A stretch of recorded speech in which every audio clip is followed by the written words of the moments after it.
तो अनजाने में आप बहुत बड़े पाप के भागीदार बन रहे हैं।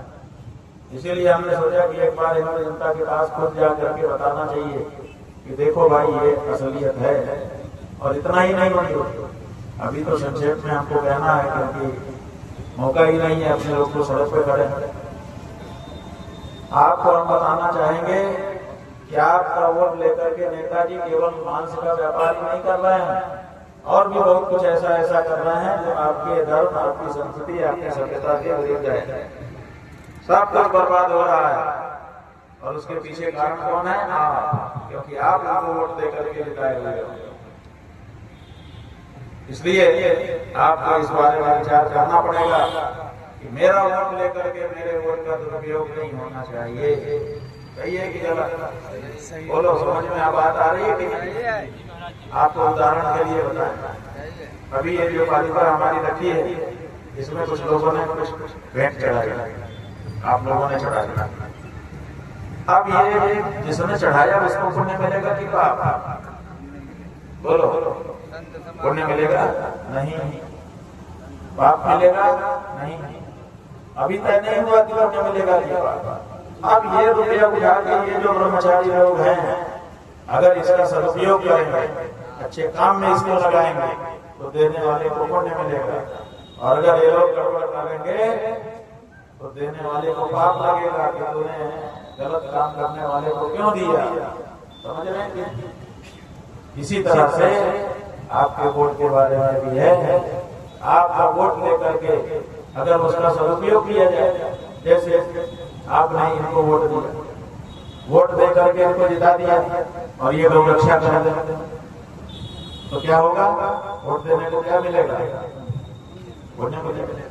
और अगर ये लोग हत्या को बढ़ावा दे रहे, स्लॉटर हाउस से चंदा लेने लगे और कहेंगे ठीक है, तब क्या मिलेगा मतदाता को? बोलो, सही है ना? ये बात है। ये अगर सदन में बैठ करके धर्म संस्कृति के उन्नयन के लिए कानून बनाए तो पुण्य मिलेगा, और अगर उसके विरुद्ध कानून बनाए तो पाप मिलेगा। अब बात आप देखिए, बना दिया कानून, समलैंगिकता को अपराध अब नहीं माना जाता, कानून बन गया। समलैंगिकता तो समझते ही होंगे आप। अब कानून बन गया कि अपराध नहीं है। एडल्टरी माने वयस्क स्त्री पुरुष अगर आपस में संबंध रखते हैं तो उसको भी अब अपराध नहीं माना जाएगा, कानून बन गया। लिव इन रिलेशनशिप, अगर वयस्क स्त्री पुरुष एक साथ रहते हैं बिना विवाह आदि के, अब वो कानून कोई अपराध नहीं है। बन गया कि नहीं बन गया? वेश्यावृत्ति, अगर कोई स्त्री कहती है मैं अपनी इच्छा से कर रही हूँ तो पुलिस उसको नहीं पकड़ सकती। ये सब जो कानून बनते चले जा रहे हैं, ये आपके नेताजी नहीं तो बनाया और आपने उनको वोट दिया। ये बताओ, इससे आपकी धर्म संस्कृति ऊंची उठेगी कि नीचे गिरेगी? ये जो कानून बन रहे हैं इनसे क्या हो रहा है? नीचे गिरेगी कि नहीं? तो पाप है कि पुण्य है? हाँ, ये तो हमने अभी थोड़े से आपको सैंपल बता दिए। बहुत कुछ है जो आपके नेताजी कर रहे हैं, ना तो आपको पूछते हैं और ना तो आपको बताते हैं। आपका वोट लेने के बाद वो राजा हो जाते हैं कि आप जो चाहेगा मैं करूंगा। ऐसा नहीं होता। हमारा प्रतिनिधि हमारे अनुसार का काम करना चाहिए। हमारे विरुद्ध काम करेगा तो वो अमान्य हो जाएगा। लेकिन हमारा वोट लेकर के जो हमारा प्रतिनिधित्व हुआ वो मनमाना करता है और हम उसको रोक नहीं सकते। ये कमी है, तो इस कमी को अपने को दूर करना है और हमारा मताधिकार ऐसा होना चाहिए कि कम से कम हम पापी ना बने वोट देंगे। बोलो, कौन कौन इससे सहमत है? तो इसके लिए आवाज उठानी पड़ेगी। तो हमने सोचा कि चल करके आप लोगों को पहले बात तो समझाएं, आपकी समझ में आए। अब जैसे इस बार हमने ये कहा है कि हम गौ माता की रक्षा के लिए वोट करना चाहते हैं। बिजली पानी सड़क का मुद्दा हमने को दे दिया, वोट जात बिरादरी पे भी दे दिया, धर्म संप्रदाय पे भी दे दिया।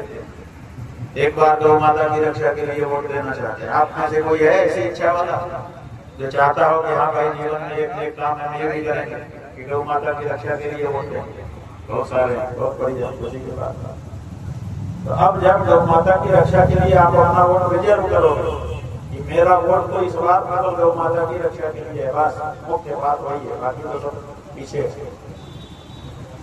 तो क्या होगा, जो गौ हत्यारी पार्टियां हैं जिनके समय में गौ हत्या को बढ़ावा मिला वो तो छट जाएंगे, या फिर वो सुधार करेंगे अपने में कि नहीं नहीं भाई अभी तक जो हो गया उसको भूल जाओ, आगे से मैं वचन देता हूँ कि ये नहीं करूँगा। तो अगर वो वचन देके आए, शपथ खा करके आए, साफ साफ कहें और आपको भरोसा हो जाए, तो उनको वोट देने से आपको पुण्य मिलेगा, क्योंकि आपने हमको गौ रक्षा के लिए पुण्य दिया।